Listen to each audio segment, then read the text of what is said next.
Oui, oui, je vous entends. Bonjour à toutes.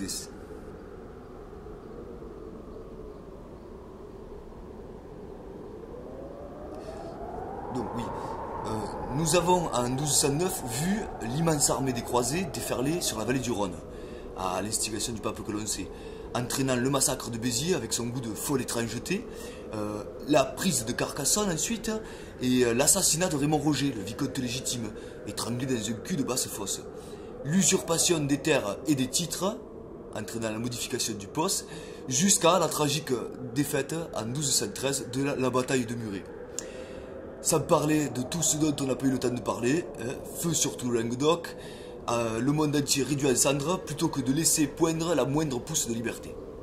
Puis, le comte de Toulouse a servi, avili, diffamé, a chassé de ses terres, forcé à l'exil, à se rendre à la cour d'Angleterre, à se rendre en secret au concile du Latran, accompagné du comte de Foix et de ses suffragants pour demander justice des spoliations de Cibog, que l'on rende au moins ses droits à son fils Raymond. Bref, non content d'avoir usurpé les terres de Béziers et de Carcassonne, encourageant cela par l'église et ses fulminations, bientôt Simon de Montfort s'est emparé de l'Albigeois. Et aussitôt, on a compris qu'il n'en resterait pas là.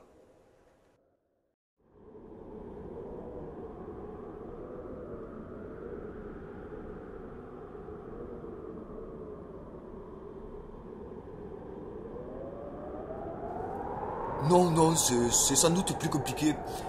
Même si, dans l'arrangement entre Philippe Auguste et Jean Santerre, les cadets de l'île de France avaient perdu tout droit terrien. Par exemple, Simon de Montfort n'a plus que le nom du comte de Leicester. Mais tout cela prend tout d'abord moins racine dans les rivalités du monde temporel que dans les angoisses existentielles de quelques membres du haut clergé.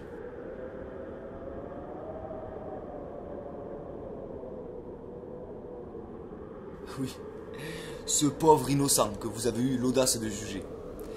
C'est que depuis une cinquantaine d'années, les papes expansionnistes dépêchaient sur les terres de Toulouse légats, émissaires et missions, et même un saint, Bernard, Bernard de Clairvaux, pour ramener ses ouailles au bercail, au giron du religieusement correct.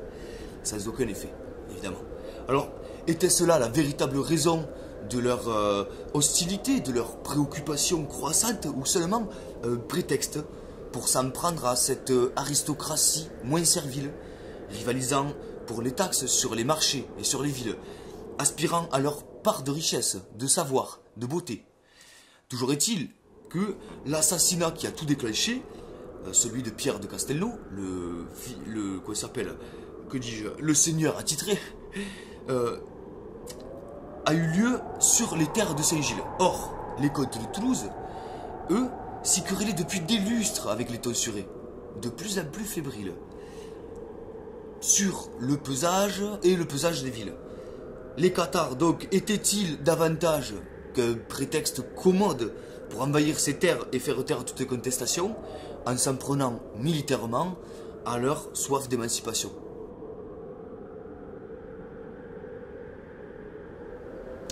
Oui, ben, ce pape a sans doute fait le calcul, très simple, que s'il laissait faire cette alliance nouvelle, moyennant cession de liberté, entre pouvoir féodal et bourgeoisie, la suprématie de l'Église sur la chrétienté allait franchement capoter. Comme si la cible véritable de cette croisade promulguée à grands frais d'indulgence était non pas les cathares, mais les catholiques tolérants qui refusaient de les livrer. Voilà comment il a dû détecter un certain goût de modernité.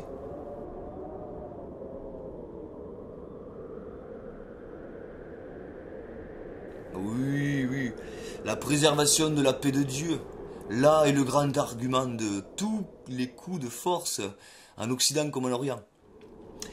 Deux conceptions religieuses s'opposaient jusque-là. Deux conceptions politiques sont maintenant face à face. L'une autoritaire et mystique dans son fondement, et l'autre qui pour la première fois introduit des principes de rationalité démocratique.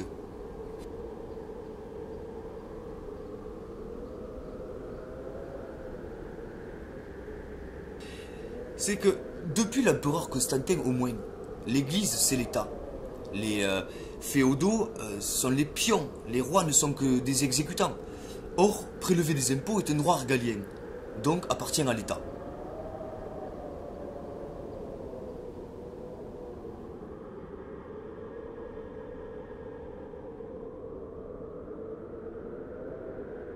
Adieu.